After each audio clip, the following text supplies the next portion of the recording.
नमस्कार दोस्तों, स्वागत है आप सभी लोगों का Sonu study classes YouTube channel में। दोस्तों, आप लोग एनसीईआरटी बुक क्लास 12 जीव विज्ञान चैप्टर 12 जीव प्रौद्योगिकी एवं उसके उपयोग पर प्रश्न उत्तर मैं आप लोग को इस वीडियो में बताऊंगा। प्रश्न नंबर 1, बीटी आविष में रवे कुछ जीवाणुओं द्वारा बनाए जाते हैं, लेकिन जीवाणु स्वयं को नहीं मारते हैं, क्योंकि क जीवाणु आविष के प्रति प्रतिरोधी हैं, ख आविष अपचयिक है, ग आविष निष्क्रिय होता है, घ आविष जीवाणु की विशेष थैली में मिलता है। उत्तर ग आविष निष्क्रिय होता है। प्रश्न नंबर 2,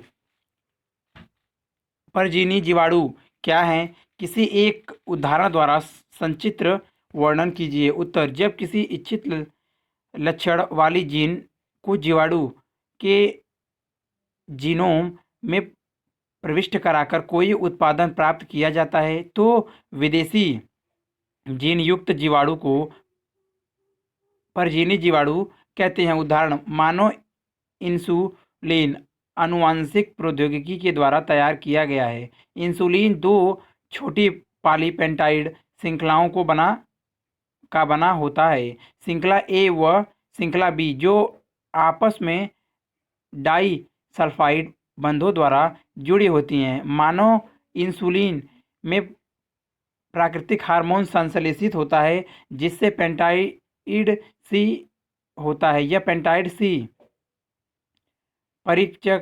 परिपक्व इंसुलिन में नहीं पाया जाता। यह परिपक्वता के समय इंसुलिन से पृथक हो जाता है। सन 1983 में मानव इंसुलिन की श्रृंखला ए और बी के अनुरूप दो डीएनए अनुक्रमों को तैयार किया गया, जिसे ई कोलाई के प्लाज्मिड में प्रवेश कराकर इंसुलिन श्रृंखलाओं का उत्पादन किया गया। इन अलग अलग निर्मित श्रृंखलाओं ए और बी को निकालकर डाइसल्फाइड बंध द्वारा आपस में संयोजित कर मानव इंसुलिन को तैयार किया गया। इंसुलिन डायबिटीज को नियंत्रित करने के लिए एक उपयोगी औषधि है।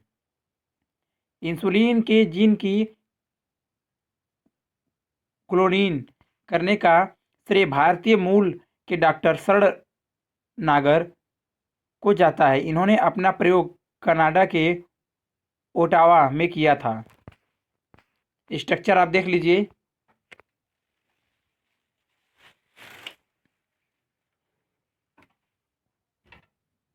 स्ट्रक्चर आप देख लीजिए। चित्र, प्राकृत इंसुलिन का सी पेप्टाइड के अलग होने के बाद इंसुलिन में परिपक्वता। प्रश्न नंबर 3, आनुवांशिक रूपांतरित फसलों के उत्पादन के लाभ व हानि का तुलनात्मक विभेद कीजिए। उत्तर, लाभ।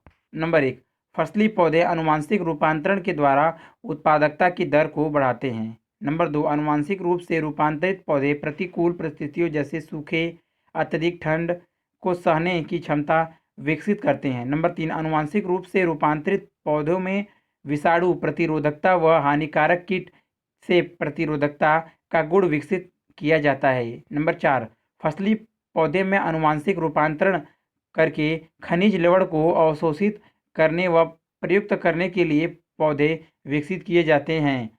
नंबर 5, आनुवांशिक रूपांतरण से पौधे विकसित किए गए ताकि मंडल व अन्य व्यावसायिक उत्पादन की उच्च मात्रा प्राप्त हो सके। नंबर 6, आनुवांशिक रूप से रूपांतरित पौधे की रासायनिक पीड़कनाशी पर निर्भरता कम होती है। नंबर 7, आनुवांशिक रूपांतरित फसलें कटाई के पश्चात होने वाले नुकसान को कम करने में सहायक होती हैं। हानि। नंबर 1, अपृतनाशी जीन पौधों में प्रविष्ट कराए जाते हैं।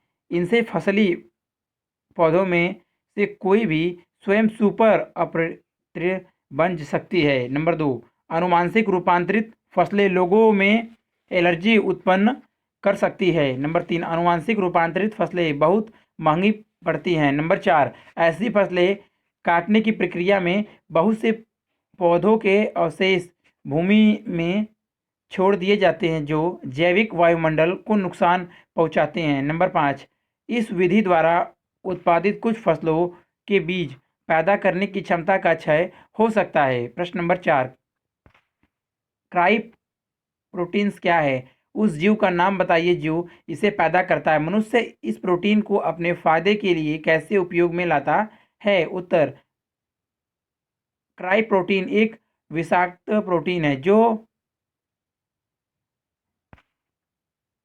सेरिजिन द्वारा कोड की जाती है।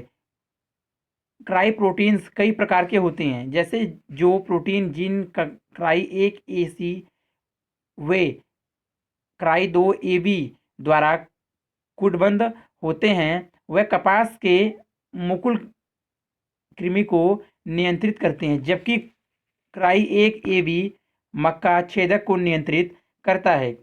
क्राई प्रोटीन वेसिलस थोरिन जिएंसिस वीटी द्वारा बनता है। इसके निर्माण को नियंत्रित करने वाले जीन को क्राई जीन कहते हैं, जैसे cry 1A we, cry 1AC, cry 11AB। यह जीवाणु प्रोटीन को एंडोट्रैक्स के रूप में प्रोटॉक्सिन क्रिस्टलीय अवस्था में उत्पन्न करता है। 2 cry gene cotton VT cotton में डाले जाते हैं, जबकि एक कॉर्न वीटी कॉर्न में डाला जाता है, जिसके परिणाम स्वरूप वीटी कॉटन बॉल वॉर्म के रूप प्रतिरोधक बन जाता है, जबकि वीटी कॉर्न प्रतिरोधकता कार्बोन के लिए विकसित करता है। प्रश्न नंबर 5, जीन चिकित्सा क्या है? एडिनोसिस डीएमीनेज एडीए की कमी का उदाहरण देते हुए इसका संचित्र वर्णन कीजिए। उत्तर, जीन चिकित्सा में मानव में उपस्थित दोषपूर्ण जीन को स्वस्थ व क्रियाशील जीन में बदला जाता है। जीन चिकित्सा द्वारा किसी बच्चे या भ्रूण के चिन्हित किए गए जीन के दोषों को सुधार किया जा सकता है। इसमें रोग के उपचार के लिए जीन को व्यक्ति की कोशिकाओं या ऊतकों में प्रवेश कराया जाता है। इस विधि में आनुवंशिक दोष वाली कोशिकाओं के उपचार हेतु सामान्य जीन को व्यक्ति या भ्रूण में स्थानांतरित करने में जो निष्क्रिय जीन की क्षतिपूर्ति कर उसके कार्य को संपन्न करते हैं। स्ट्रक्चर आप देख लीजिए।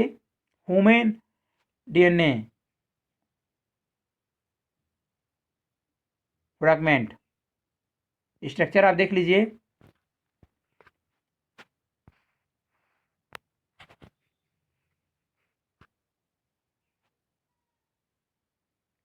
स्ट्रक्चर आप देख लीजिए।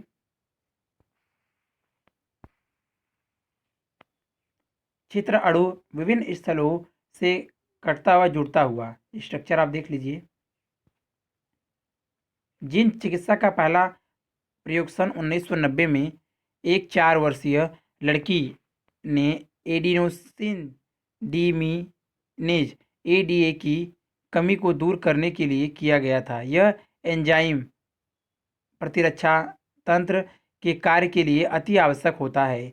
कुछ बच्चों में एडीए की कमी को उपचार अस्थिमज्जा में प्रत्यारोपण से होता है। जीन चिकित्सा में सर्वप्रथम रोगी के रुधिर से लसीकाणु को निकालकर शरीर से बाहर संवर्धन किया जाता है। सक्रिय एडीए का सीडीएनए संवाहक द्वारा लसीकाणु में प्रविष्ट कराकर लसीकाणु को रोगी के शरीर में वापस पहुंचा दिया जाता है। यह कोशिकाएं मृतकाय होती हैं, इसलिए आनुवंशिक निर्मित लसीकाणु को समय समय पर रोगी के शरीर से अलग करने की आवश्यकता होती है। यदि मज्जा कोशिकाओं से विलगित अच्छे जीन्स को प्रारंभिक भ्रूणीय अवस्था की कोशिकाओं से उत्पादित एडीए में प्रवेश करा दिया जाए तो यह एक अस्थायी उपचार हो सकता है। प्रश्न नंबर 6, ई कोलाई जैसे जीवाणु में मानव जीन की क्लोरीन व अभिव्यक्ति के प्रायोगिक चरणों का आरेखीय निरूपण प्रस्तुत कीजिए। उत्तर, पुनः योग डीएनए तकनीक। डीएनए में किसी प्रकार के हेरफेर या एक जीव के डीएनए से दूसरे जीव के डीएनए को जोड़ना डीएनए पुनः योगज डीएनए कहलाता है। इस तकनीक को आनुवंशिक इंजीनियरिंग या डीएनए इंजीनियरिंग भी कहते हैं। हम तकनीक द्वारा डीएनए खंडों के नए क्रम तैयार किए जाते हैं। प्राकृतिक में यह कार्य गुणसूत्रों में विनिमय प्रक्रिया द्वारा संपन्न होता है। डीएनए पुनर्योगज तकनीक द्वारा उच्च जंतु और पौधों के डीएनए के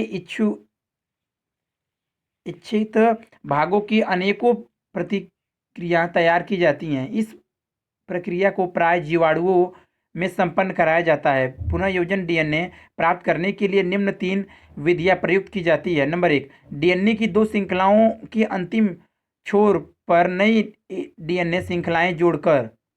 यदि डीएनए के सिरे पर कुछ क्षारक जैसे सी जोड़ दे तथा दूसरे डीएनए के सिरे पर इसके संयुग्मी क्षारक जी जोड़ दे और फिर इन दोनों प्रकार के डीएनए को मिलाएं तो नई श्रृंखला आपस में हाइड्रोजन बंध बनाकर 2 भिन्न डीएनए अणुओं को संयुक्त कर देगी। इस कार्य के लिए विशेष एंजाइम्स टर्मिनल ट्रांसफरेंस का उपयोग किया जाता है। अनजुड़े स्थानों को डीएनए लाइगेज नामक एंजाइम द्वारा जोड़ देते हैं। स्ट्रक्चर आप देख लीजिए।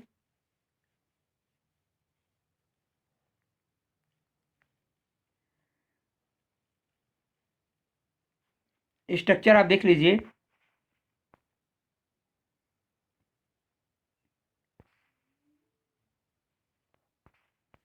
चित्र पुनर्योगज डीएनए क्लोनिंग की विधि का चित्रीय निरूपण।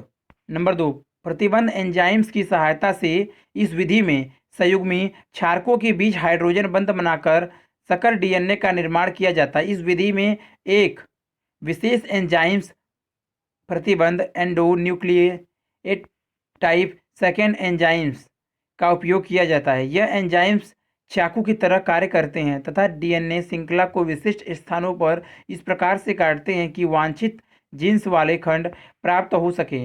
अब तक लगभग 350 प्रकार के प्रतिबंध एंडोन्यूक्लियस एंजाइम्स ज्ञात है, जो डीएनए अणु में 100 से अधिक अभिज्ञात स्थलों को पहचानते हैं। पृथक डीएनए खंड को लाइगेज एंजाइम्स द्वारा आवश्यकता अनुसार डीएनए खंड से जोड़कर पुनर्योगज डीएनए अणु के रूप में संवाहक वेक्टर किसी पोषद कोशिका में प्रवेश कराकर इसकी असंख्य प्रतिक्रिया प्राप्त की जा सकती है, जैसे ई कोलाई प्लाज्मिड संवाहक के रूप में प्रयुक्त किया जाता है। इस विधि से 2 विभिन्न जीवों, विभिन्न प्रकार के पौधों आदि के मध्य संकरण की संभावना बढ़ गई है। इतना ही नहीं, पौधों को जंतुओं के संकरण की संभावना भी बढ़ गई है। संकरित जीन में दोनों ही जीवों के गुण उपस्थित होंगे। स्ट्रक्चर आप देख लीजिए। चित्र नियंत्रण एंजाइम्स द्वारा डीएनए क्षारक का काटना। स्ट्रक्चर आप देख लीजिए।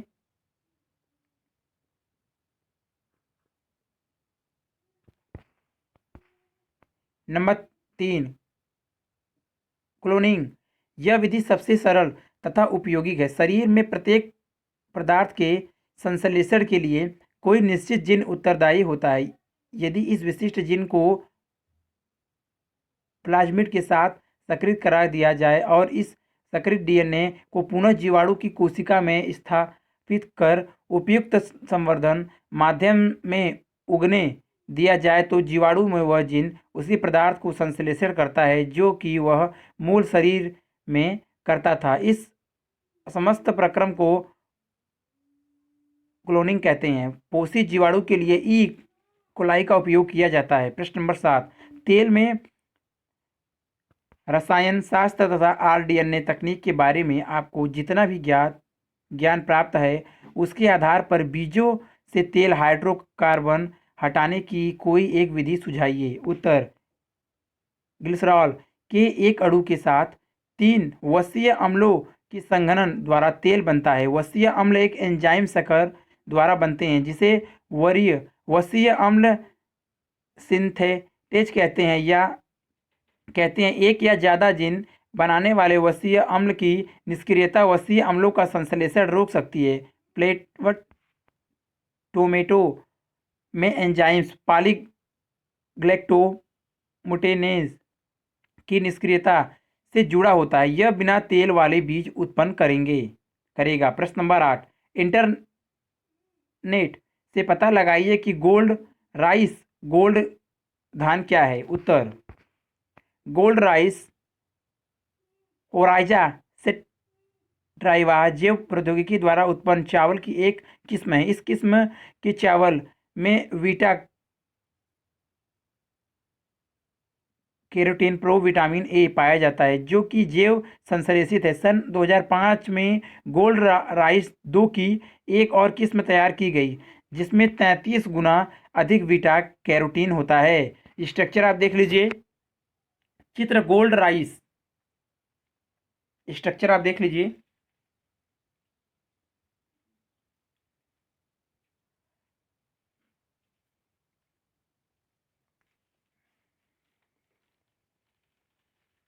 स्ट्रक्चर आप देख लीजिए।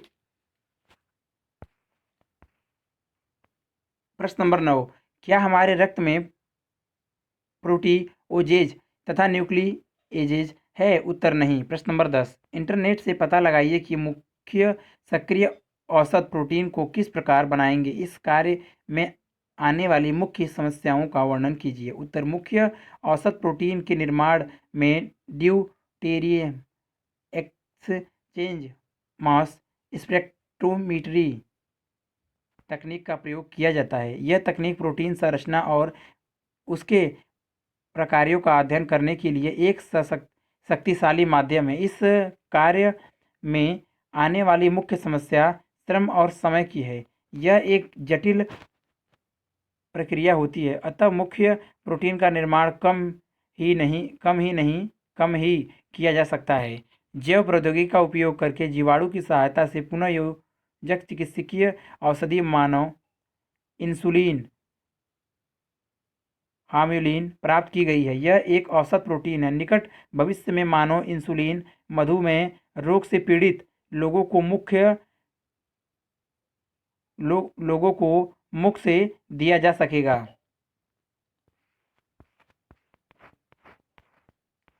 अगर वीडियो अच्छी लगी तो वीडियो को लाइक करें, शेयर करें, कमेंट करें और नेक्स्ट वीडियो के लिए चैनल को सब्सक्राइब जरूर करें। Thank you for watching.